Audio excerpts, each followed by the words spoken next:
எந்திரன் 2 படத்தின் அனைத்து வேலைகளையும் முடித்து படப்பிடிப்புக்கு தயார் நிலையில் இருக்கிறார் இயக்குனர் ஷங்கர். ரஞ்சித் படத்தில் ரஜினி முடித்தவுடன் எந்திரன் 2 படத்தின் படப்பிடிப்பு இந்த வருட இறுதியில் துவங்கப்படும் என்று தகவல்கள் வெளியாகியுள்ளன. எந்திரன் 2 படத்தை மிகப்பெரிய அளவில் எடுக்கவிருப்பதால் நாயகியும் இந்திய அளவில் அனைவராலும் அறியப்பட்ட ஒரு முகமாக இருக்க வேண்டும் என்று எண்ணிய ஷங்கர், அதற்காக பாலிவுட் நடிகை கேத்ரினா கைஃபை சந்தித்து பேசினார்.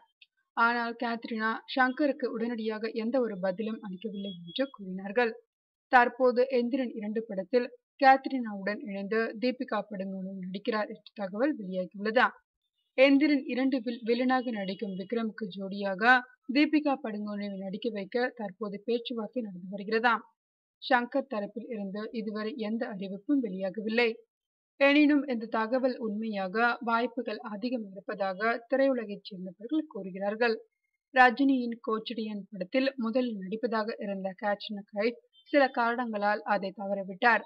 கேட்ரினாவுக்கு பதில் தீபிகா படுகோனே கதாநாயகியாக கோச்சடையானில் நடித்திருந்தார். தற்போது மீண்டும் ரஜினி பட வாய்ப்பு இருவர் வீட்டு கதையும் தட்டிருக்கிறது.